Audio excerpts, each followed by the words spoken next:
SEC విధి నిర్వహణకు AP సర్కార్ వరుస అడ్డంకులు, సాక్ష్యాలతో సహా కోర్టులో పిటిషన్ వేసే యోచనలో నిమ్మగడ్డ. అందుబాటులో ఉన్న మంత్రులతో జగన్ అత్యవసర భేటీ, ఏపీ పరిణామాలు రాజ్యాంగ సంక్షోభానికి సూచికన్న ఐవైఆర్. జీహెచ్ఎంసీలో రెండో రోజు 580 నామినేషన్లు, అభ్యర్థుల ఖరారులో పార్టీలన్నీ బిజీ. బీజేపీని గెలిపిస్తే 20,000 బండి చలాన్లు రద్దు, గ్రేటర్ కోసం బండి సంజయ్ హామీలు. కరోనా నియంత్రణపై ప్రణాళిక లేదా? తెలంగాణ సర్కారుపై హైకోర్టు ఆగ్రహం.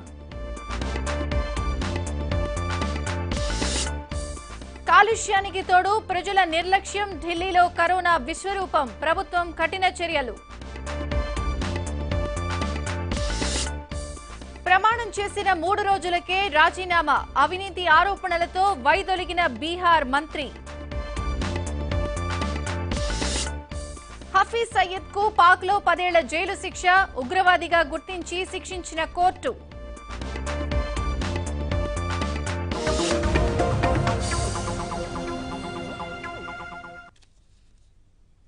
9 PM న్యూస్ కి స్వాగతం. ఇక వివరాలు చూస్తే, ఆంధ్రప్రదేశ్ ప్రభుత్వం రాష్ట్ర ఎన్నికల సంఘం మధ్య వివాదం మరింత ముదిరింది, ఫిర్యాదుల వరకు వచ్చింది. గురువారం ఉదయం రెండోసారి కూడా రాష్ట్ర ఎన్నికల కమిషన్ నిర్వహించ తలపెట్టిన వీడియో కాన్ఫరెన్స్ రద్దయింది.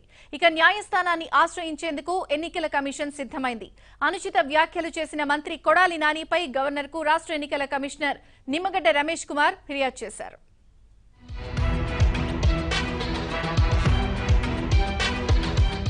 రాజ్యాంగ వ్యవస్థల మధ్య వివాదంతో ఆంధ్రప్రదేశ్ మరోసారి వార్తల్లోకి ఎక్కింది. అటు ఎన్నికల కమిషన్, ఇటు ప్రభుత్వం ఇరువురు ప్రతిష్టాత్మకంగా తీసుకోవడంతో వివాదం తారాస్థాయికి చేరింది. చివరకు మరలా ఈ అంశం రాష్ట్ర హైకోర్టుకు వెళ్లింది. ఫిబ్రవరిలో గ్రామ పంచాయతీ ఎన్నికలు నిర్వహిస్తామని రాష్ట్ర ఎన్నికల సంఘం కమిషనర్ నిమ్మగడ్డ రమేష్ కుమార్ ఉత్తర్వులిచ్చారు. అయితే అనూహ్యంగా ప్రభుత్వ ప్రధాన కార్యదర్శి నీలం సాహ్ని స్థానిక సంస్థల ఎన్నికల నిర్వహణ సాధ్యం కాదని రిప్లై ఇచ్చారు. స్థానిక ఎన్నికల సన్నాహాల్లో భాగంగా ఏపీలోని అన్ని జిల్లాల కలెక్టర్లు, ఎస్పీలతో బుధవారం వీడియో కాన్ఫరెన్స్ నిర్వహించాలంటూ ఎన్నికల కమిషనర్ ఎన్ రమేష్ కుమార్ చేసిన విజ్ఞప్తిని ప్రభుత్వం తిరస్కరించింది. తనకు ప్రభుత్వ ప్రధాన కార్యదర్శి రాసిన లేఖపై నిమ్మగడ్డ రమేష్ కుమార్ రాజ్యాంగ విరుద్ధమని రిప్లై ఇచ్చారు. తిరిగి గురువారం ఉదయం 10 గంటలకు కలెక్టర్లు, ఎస్పీలు, జిల్లా పరిషత్ సీఈఓలు, జిల్లా పంచాయతీ అధికారులతో వీడియో ఏర్పాటు చేయాలని ఎన్నికల కమిషనర్ మరో లేఖ ప్రభుత్వానికి రాశారు. దీనిపై కూడా ప్రభుత్వం నుంచి ఎటువంటి స్పందన లేకపోవడంతో కమిషన్ వర్గాలు ఆశ్చర్యపోయాయి. గురువారం ఉదయం వీడియో కాన్ఫరెన్స్ కు ఎన్నికల కమిషన్ కార్యాలయంలో సిద్ధమై ఏర్పాట్లు సైతం చేసుకున్నారు.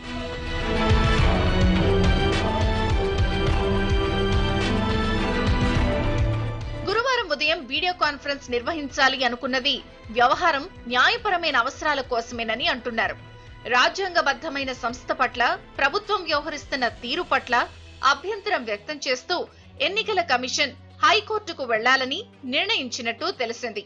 ఎస్ఈసీపై మంత్రి కొడాలి నాని చేసిన వ్యాఖ్యలపై గవర్నర్ కు ఫిర్యాదు చేశారు. రాజ్యాంగబద్ధ సంస్థ ఎన్నికల కమిషన్ కు సహకరించాలని ఇప్పటికే హైకోర్టు ఆదేశించింది. అయితే ప్రభుత్వం ఎన్నికల కమిషన్ కు సహకరించడం లేదని, 1కి 2 సార్లు వీడియో కాన్ఫరెన్స్ కు అంగీకారం తెలియచేయకపోవడం, మంత్రులు అనుచిత వ్యాఖ్యలు చేయడం వంటి వాటిని నిమ్మగడ్డ కోర్టులో ప్రొడ్యూస్ చేసే అవకాశం ఉందంటున్నారు.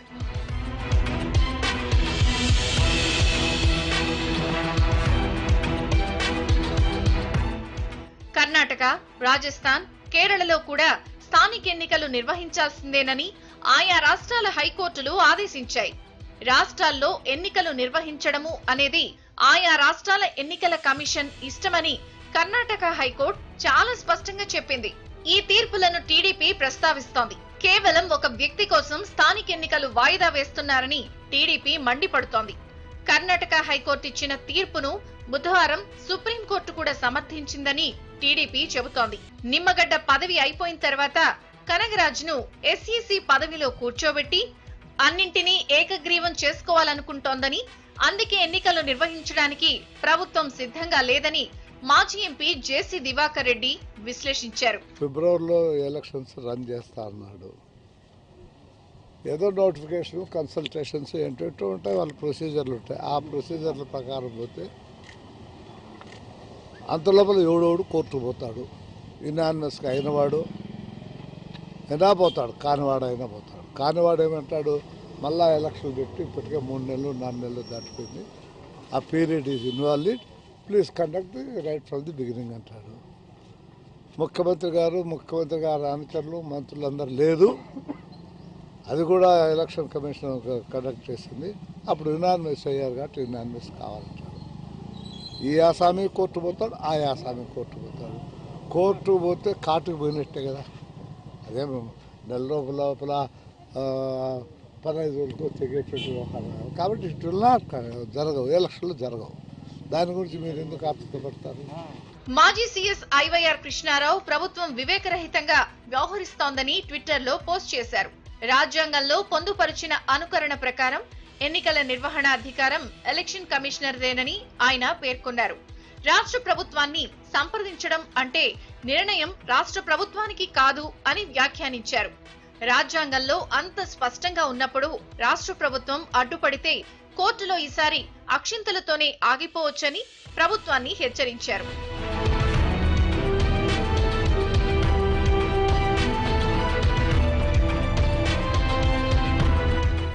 ఏపీ ప్రభుత్వం రాష్ట్ర ఎన్నికల కమిషన్ మధ్య నెలకొన్న వివాదం చివరకు హైకోర్టుకు చేరింది. గవర్నర్ కూడా ఎన్నికల కమిషనర్ ఫిర్యాదు చేశారు. న్యాయస్థానం ఆదేశాల మేరకు రాష్ట్ర ప్రభుత్వం ఎన్నికల కమిషన్ వ్యవహరించాల్సి ఉంటుంది.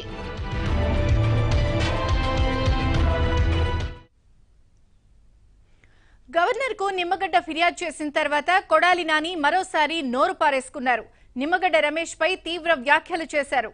నిమ్మగడ్డ రమేష్ కుమార్ రాజ్యాంగ వ్యవస్థలో ఉన్నారు, చంద్రబాబు చేతిలో ఉన్నారు అందరికీ తెలుసన్నారు. దొంగలను తీసుకొచ్చి చంద్రబాబు రాజ్యాంగ పదవిలో కూర్చోబెట్టారని నాని అన్నారు. నిమ్మగడ్డ రమేష్ అనేవాడు నేనేదో రాజ్యాంగ వ్యవస్థలో ఉన్నా, నన్ను ఎవడో ఏం అనకూడదని చెబుతున్నాడు. దిక్కుమాలిన పరిస్థితే. నేను ముఖ్యమంత్రిగా ఉన్నా, నేను పలానా వ్యవస్థలో ఉన్నా, నేను పలానా అని చెప్పుకోవడమే దిక్కుమాలినతనం. నువ్వు రాజ్యాంగ వ్యవస్థలో ఉన్నావో, తెలుగుదేశం పార్టీ సభ్యుడిగా ఉన్నావో, చంద్రబాబు నాయుడు జేబులో తొత్తుగా ఉన్నావో ఈ రాష్ట్ర ప్రజలకి మాకు తెలుసు. రాజ్యాంగ వ్యవస్థలో ఉన్నటువంటి ఎన్నికల కమిషన్ మీద మాకు ఎటువంటి రెండో అభిప్రాయం లేదు, దాని మీద మాకు గౌరవం ఉంది. కాకపోతే పందికొక్కుల్లాగా చంద్రబాబు నాయుడు హయాంలో పదవికి పనికి రానటువంటి నిరుద్యోగులు ఇంకొక 3 నెలల్లోనూ 2 నెలల్లోనూ రిటైర్ అవుతాడు అనుకున్నటువంటి ఈ రమేష్ని తీసుకొచ్చి మనం ఉన్నా పోయినా ఒక 5 సంవత్సరాలు 6 సంవత్సరాలు ఉంటాడు ఈ పదవులు అని చెప్పి ఇట్లాంటి దొంగలను తీసుకొచ్చి ఆ రాజ్యాంగ వ్యవస్థలో ఉన్నటువంటి ముసుగుల్లో పెట్టాడు. వీళ్ళందరూ కూడా చంద్రబాబు నాయుడిని కాపాడుకోవటానికి రాజ్యాంగాన్ని పక్కన పెట్టారు, ఆ వ్యవస్థలను పక్కన పెట్టారు, ఆ ముసుగు కూడా తీసేశారు. తీసేసి చంద్రబాబు నాయుడు కూర్చోమంటే కూర్చోవడం, నుంచోమంటే నుంచోవడం. ఎన్నికల ఏపీ డిప్యూటీ సీఎం నారాయణ స్వామి వివాదాస్పద వ్యాఖ్యలు చేశారు. ఇతర రాష్ట్రాల నుంచి మద్యం అక్రమ తరలింపు వెనుక చంద్రబాబు హస్తం ఉందని ఆరోపించారు. 80% స్మగ్లింగ్ యాక్టివిటీలో చంద్రబాబు ఉన్నారని, డ్రైవర్లు క్లీనర్లపై కాకుండా వాహన యజమానిపై కేసులు పెట్టాలని అధికారులను ఆదేశించామని నారాయణ స్వామి చెప్పారు. రాష్ట్రాలు ఇచ్చి వచ్చే క్రైమ్ కూడా పూర్తిగా తగ్గిపోయింది. స్మగ్లింగ్ అనేది పూర్తిగా అరికడుతున్నాము. ఈ స్మగ్లింగ్ కూడా మేము ఏ లారీలు పట్టుకున్నా, ఏ కార్లు పట్టుకున్నా దీని వెనకాల చంద్రబాబు హస్తమే ఉంది. 80% చంద్రబాబు హస్తమే ఉంది. ఇది నేను హృదయపూర్వకంగా చెప్తున్నాను. నేను ఎవరికి తల వంచను కాబట్టి నేను నిజం చెప్తున్నాను. ఏదైనా తీసుకోండి, మేము ఇస్తాం, మీ రిపోర్ట్ ఇస్తాం మీ దగ్గర. ఇప్పుడు ఎన్ని కేసులు పట్టినాము ఎవరండి, కానీ లారీ డ్రైవర్ల పైన కూలోళ్ళ పైన పీడీ యాక్ట్ పెట్టొద్దని నేను ఇన్స్ట్రక్షన్ ఇచ్చినాను. దాని యొక్క యజమాని పైన పెట్టమంటున్నాను. ఏ పార్టీ అయినా కానీ సీఎం కూడా అదే చెప్తున్నారు. అక్కడ లారీ పట్టుకుంటారు, వాడు డ్రైవర్ పైన పెట్టొద్దండి అని డీజీ. మంత్రి గుమ్మనూరు జయరాం పేకాట శిబిరాల వ్యవహారంపై హైకోర్టులో పిటిషన్ దాఖలైంది. సిబిఐ విచారణ ద్వారా ఈ వ్యవహారంలో మంత్రి జయరాం పాత్ర తేల్చాలంటూ పిటిషన్ వేశారు. జయరాంను ప్రతివాదిగా చేర్చారు. పిటిషన్ను హైకోర్టు విచారణకు అనుమతించింది.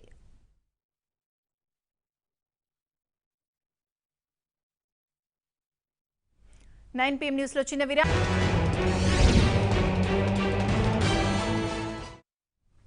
వరద సాయంపై టీఆర్ఎస్ బీజేపీ కాంగ్రెస్ మధ్య మాటల మంటలు రాజుకున్నాయి. గ్రేటర్లో వరద బాధితులకు ప్రభుత్వం సాయం చేస్తూ ఉంటే బీజేపీ అడ్డుకుందని కేసీఆర్ ఆరోపించారు. ఇందుకు బండి సంజయ్ కూడా ప్రత్యారోపణ చేశారు. తన సంతకాన్ని ఫోర్జరీ చేశారని, ఈసీకి తాను లేఖ రాయలేదని సంజయ్ చెప్పారు. అంతేకాదు భాగ్యలక్ష్మి ఆలయంలో ప్రమాణం చేస్తానని, కేసీఆర్ సిద్ధమేనా అని సవాల్ విసిరారు. మరోవైపు కేసీఆర్ బండి సంజయ్ వ్యాఖ్యలపై కాంగ్రెస్ ఎంపీ రేవంత్ రెడ్డి కూడా ఫైర్ అయ్యారు. సంతకాన్ని ఫోర్జరీ చేస్తే సిబిఐ విచారణను బండి సంజయ్ ఎందుకు కోరలేదని ప్రశ్నించారు. అంటే అమ్మ పెట్టదు అడుక్కొని తిననీయదు అన్నట్టు సెంట్రల్ గవర్నమెంట్ మనం అడిగితే ఒక్కటంటే ఒక పావుల బిల్ల కూడా ఇవ్వలేదు, అట్లీస్ట్ ₹1 కూడా ఇవ్వలేదు. ఇది చెప్పాలి బస్తీలలో దయచేసి. ఒకటంటే ఒక రూపాయి నోటు ఇవ్వలేదు. నంబర్ 1 ఇచ్చినట్టుగా దొంగ మాటలు చెప్తారు. ఇవ్వకున్నా ఇది వంచనా శిల్పం, ఇది ఎండగట్టాలి. జిహెచ్ఎంసీ ఎన్నికల్లో ఖచ్చితంగా దీన్ని బద్దలు కొట్టాలి. మనం ఎక్కడో ఒకటి this needs to be broken. కాబట్టి టీఆర్ఎస్ శక్తి ఏందో మనం చూపెట్టాల్సిన అవసరం ఉంది. ₹1 ఇవ్వకుండా సాయం చేసామని చెప్తే ఇది ఎంత అన్యాయం, ఇంతగా నాకు ఘోరం ఉండదు. ఇవ్వలే, రూపాయి నోటు కూడా ఇవ్వలేదు. It's a fact. రెండవది మనం ఇస్తుంటే మన కరోనా వచ్చి డబ్బులు లేక ఇబ్బంది ఉన్నా, మన జిఎస్టీ మనకి ఇవ్వకపోయినా ఉన్నంతలో పేదలను ఆదుకుందామని ప్రయత్నం చేస్తుంటే దానికి కూడా అడగాలు కొట్టి ఇప్పుడు ఇలా ఇవ్వకుండా పోతూ ఏమైతే ఇంకో 200 కోట్లు పోతున్నాయి కావచ్చు, పేదలకైతే అంతుండే పాపం. దాన్ని కూడా ఇప్పుడు అడ్డం పెట్టారు. అంటే ఈ రకంగా పేదలకు సాయం చేస్తే కూడా దానికి చిల్లర రాజకీయం చేసి అడ్డం కూడా పెట్టినారు. ఇది కూడా మీరు విస్తృతంగా ప్రజలకు తీసుకెళ్ళాలి దయచేసి. నా సంతకాన్ని ఫోర్జరీ చేసిన సంతకాన్ని పత్రికలకు విడుదల చేసినటువంటి రాష్ట్ర ముఖ్యమంత్రి మీద వెంటనే క్రిమినల్ చర్యలు చేపట్టాలి. రాష్ట్ర ముఖ్యమంత్రి తనకు లేఖలు రాసిన, నేను అవి ఉండేపోయిన ఎక్కడ పెట్టినవి, నేను రాష్ట్ర ముఖ్యమంత్రి లేఖలు రాసిన,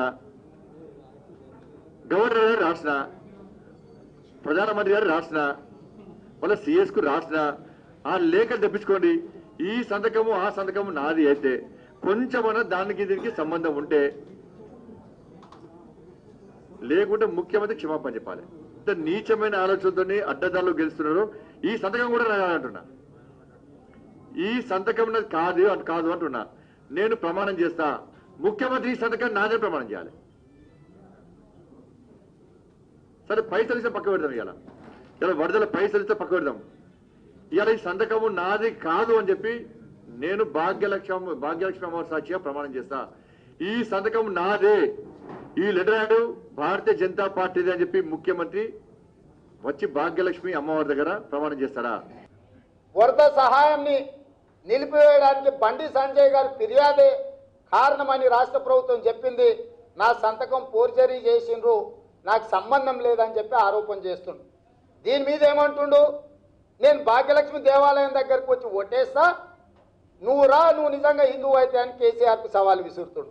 నేను ఒక మాట సూటిగా బండి సంజయ్ని అడుగుతున్నా, బండి గారు భాగ్యలక్ష్మి మీద ఉన్న విశ్వాసం కిషన్ రెడ్డి గారి మీద లేదా? ఒక ఎంపీ సంతకం ఎవరైనా ఫోర్జరీ చేసి తప్పుడు డాక్యుమెంట్ సృష్టిస్తే నువ్వు కేంద్ర హోంశాఖకు ఫిర్యాదు చేస్తే తక్షణమే సిబిఐ విచారణకు ఆదేశించవచ్చు. దేశంలో అత్యంత పెద్ద నేరం ఒక పార్లమెంట్ సభ్యుడి యొక్క సంతకం ఫోర్జరీ చేసి తప్పుడు లేఖలు రాస్తే ఇది తీవ్రమైన నేరము.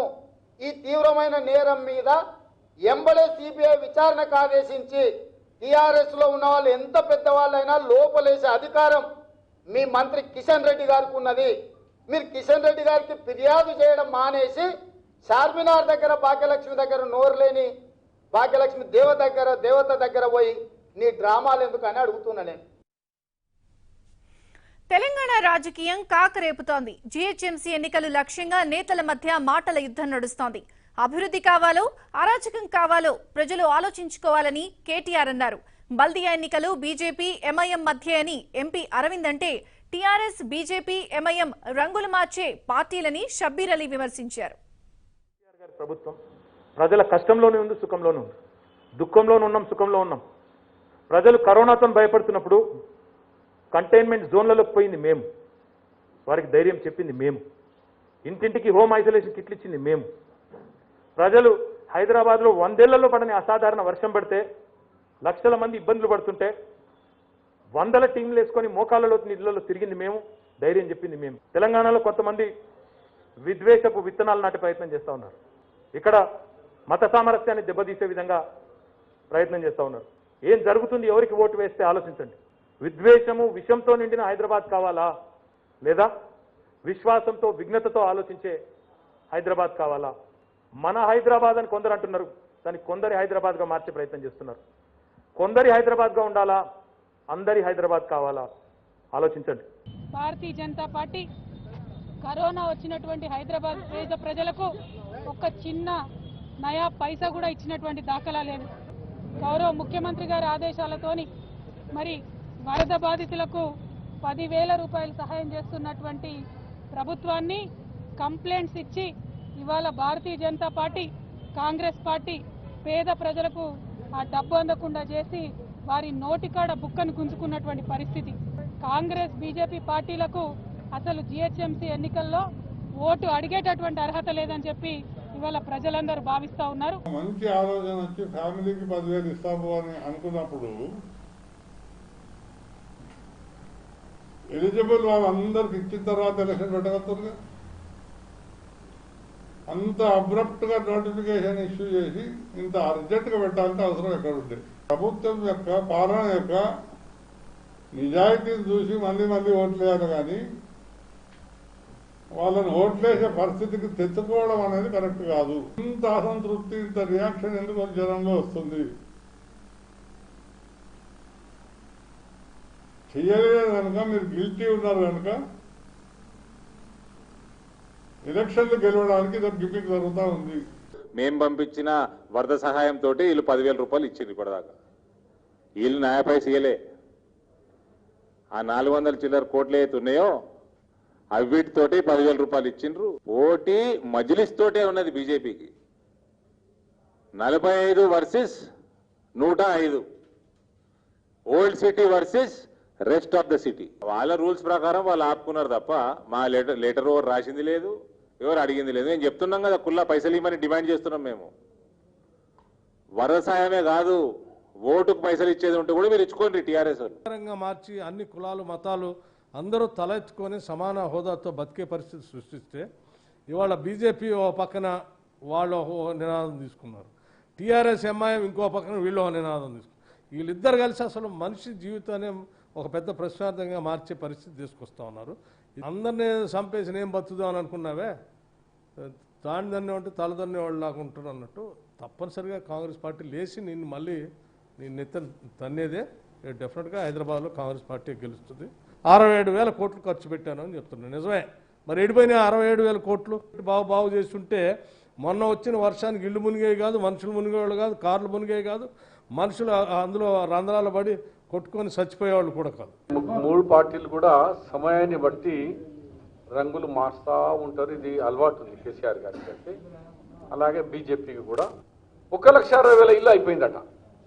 ఏడైందా కేసీఆర్ కేటీఆర్ ఇంత వద్దామా? 450 ఇల్లు లేదు, 1,00,000 పోస్టర్ల మీద 1,60,000 హౌసెస్ కంప్లీట్ అయినట్టు ఇల్లు ఇస్తున్నాడు. ఇలా పోతున్నాడు, పోయి సంసారం చేస్తారట. ఇంత వద్దమ్మా. ఒక హ్యాంగింగ్ బ్రిడ్జ్ చేసినామట. ఆ హ్యాంగింగ్ బ్రిడ్జ్ పిక్నిక్ స్పాట్ అది మా ప్రపోజల్, కానీ ఆ దానికి పెట్టుకొని తమాషా చేస్తున్నారు. వీళ్ళు అరిచేతిలో అద్దం చూపిస్తున్నారు. వరద సాయం కోసం నిన్నటిదాకా మీ సేవా కేంద్రాల వద్దకు బాధితులు క్యూ కట్టారు. ఉదయం నుంచి సాయంత్రం దాకా పడిగాపులు పడ్డారు. కానీ నిన్న ఈసీ ఆదేశాలతో సాయం ఆపేశారు. దీంతో నిన్నంతా ప్రభుత్వంపై నిరసనలతో బాధితులు హోరెత్తించారు.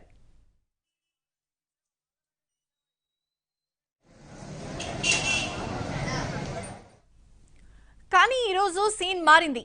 ఇప్పుడు మీ సేవా కేంద్రాల దగ్గర క్యూలు కనిపించడం లేదు. అర్జీలన్నీ మీ సేవా కేంద్రాల వద్ద చిత్తు కాగితాల కింద బయట ప్రత్యక్షమవుతున్నాయి.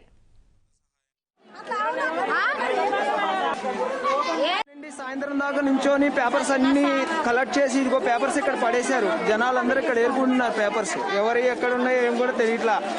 ఇలా ఉంది గవర్నమెంట్, ఇలా ఉంది.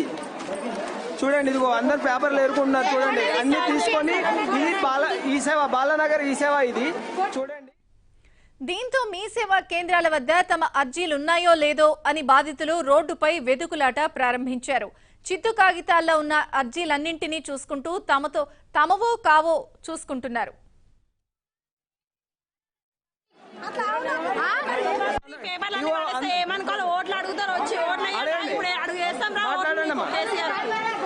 ఇగో పేపర్ చూడండి ఎలా పడేసిండ్రో మొత్తం తీసుకొచ్చి గల్లీలో పడేసి ఓట్లకైతే గల్లీలు గల్లీలు తిరిగి అడుగుతారు మళ్ళా.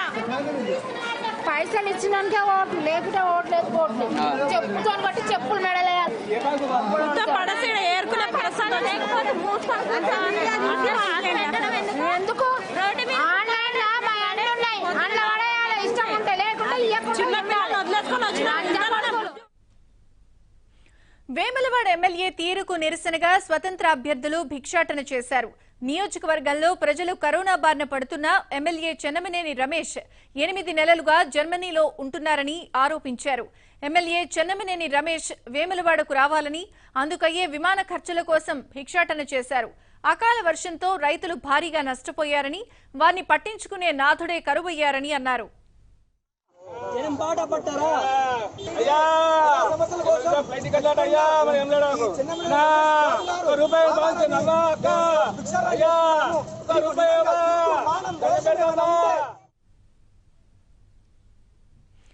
తుంగభద్ర పుష్కరాలు రేపటి నుంచి ప్రారంభం కానున్నాయి. రేపు మధ్యాహ్నం 1:21 పుష్కరాలు ప్రారంభిస్తామని దేవాదాయ శాఖ మంత్రి వెల్లంపల్లి శ్రీనివాస్ తెలిపారు. తుంగభద్ర పుష్కరాల కోసం 23 ఘాట్లను సిద్ధం చేసినట్టు చెప్పారు. టైం స్లాట్ విధానంలో పుష్కర ఘాట్లకు భక్తులను అనుమతిస్తామన్నారు. రేపటి నుంచి తుంగభద్ర పుష్కరాలు ప్రారంభం సందర్భంగా నవంబర్ 20 మధ్యాహ్నం 1:21 పుష్కరాలు స్టార్ట్ చేసుకుని డిసెంబర్ 1వ తారీఖు వరకు కూడా ఈ యొక్క పుష్కరాల కార్యక్రమం 12 రోజులు నిర్వహించడం జరుగుతుంది. ప్రతి ఒక్క భక్తుడికి కూడా ఎక్కడ కూడా ఎటువంటి ఇబ్బంది లేకుండా చేయడం జరిగింది. ప్రతి ఒక్క భక్తుడు కోవిడ్ నామ్స్ పాటించి మాస్క్ తప్పనిసరిగా ధరించవలను. అదేవిధంగా సోషల్ డిస్టెన్స్ కానీ శానిటైజర్ కానీ పూర్తిగా కూడా వీటన్నిటిని కూడా వినియోగించాలని చెప్పని రాష్ట్ర ప్రభుత్వం తరఫున వారికి విన్నపించుకోవడం జరుగుతుంది. బీహార్ విద్యాశాఖ మంత్రి మేవాలాల్ చౌదరి తన పదవికి రాజీనామా చేశారు. 3 రోజుల కిందట బీహార్లో కొత్త ప్రభుత్వంలో జేడీయూ తరపున ఎమ్మెల్యేగా ఎన్నికైన మేవాలాల్ చౌదరికి విద్యాశాఖను కేటాయించారు. ఇవాళ మంత్రిగా బాధ్యతలు స్వీకరించారు. ఆ తర్వాత కొద్ది గంటలకే మంత్రి పదవికి రాజీనామా చేశారు. గతంలో భాగల్పూర్ విశ్వవిద్యాలయం వ్యవసాయ క్షేత్రంలో విద్యాలయం వైస్ ఛాన్సలర్ గా మేవాలాల్ పనిచేశారు.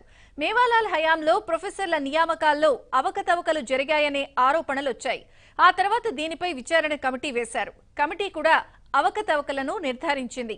ఆయనపై క్రిమినల్ కేసు కూడా నమోదైంది. ఆ తర్వాత ఓసారి పార్టీ నుంచి కూడా సస్పెండ్ అయ్యారు. లంచాలు తీసుకుని అర్హత లేని వారికి యూనివర్సిటీలో అసిస్టెంట్ ప్రొఫెసర్లు, జూనియర్ శాస్త్రవేత్తలుగా నియమించారు అనేది మేవాలాల్ పై ఉన్న ఆరోపణలు. మేవాలాల్ ను విద్యామంత్రిగా నితీష్ తీసుకోవడంపై విపక్షాలు భగ్గుమన్నాయి. అవినీతి పరుని మంత్రిగా ఎలా తీసుకుంటారు అంటూ దుమ్మెత్తిపోశాయి. ఇదే సమయంలో ఓ పాఠశాల కార్యక్రమంలో మేవాలాల్ జాతీయ గీతం తప్పుగా ఆలపించిన వీడియో వైరల్ గా మారింది. గతేడాది ఆయన భార్య నీతూ చౌదరి ఇంట్లో అనుమానాస్పద స్థితిలో మృతి చెందారు. అన్ని వైపుల నుంచి విమర్శలు రావడంతో పదవికి రాజీనామా చేయాలని మేవాలాల్ కు నితీష్ సూచించారు. దీంతో మేవాలాల్ మంత్రి పదవికి రాజీనామా చేశారు. প্রশাসনিক পরিস্থিতি লোককে বোঝাবার জন্য এই কথা বলেছিলাম, যেটা বাস্তব পরিস্থিতি সবাই জানেন। সেই জন্য আমার বিরুদ্ধে একজন অভিযোগ করেছেন নাকি পুলিশের মানহানি হয়েছে, তার জন্য আমাকে బేగం బజార్ డివిజన్ కు టీఆర్ఎస్ టికెట్ దక్కడంపై పూజా వ్యాస్ బిలాల్ ఆనందం వ్యక్తం చేశారు. కేసీఆర్, కేటీఆర్ కు ధన్యవాదాలు తెలిపారు. తనపై పెట్టిన నమ్మకాన్ని వమ్ము చేయనని చెప్పారు. బేగం బజార్ డివిజన్ లో టీఆర్ఎస్ జెండాను ఎగరవేస్తామన్నారు.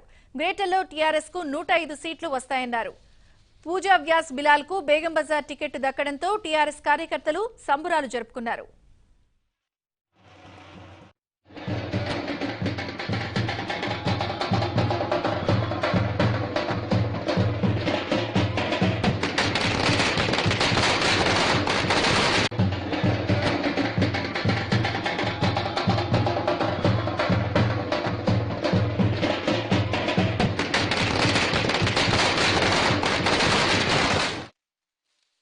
मिनिस्टर साहब का, केटीआर सर, तलसानी अंकल, अपने पापा नंदू बिलाल जी और टीआरएस पार्टी के सभी सीनियर लीडर्स और कार्यकर्ता का धन्यवाद करना चाहती हूँ कि आपने मुझे बेगम बाज़ार डिवीज़न में काम करने का, सेवा करने का मौका दिया।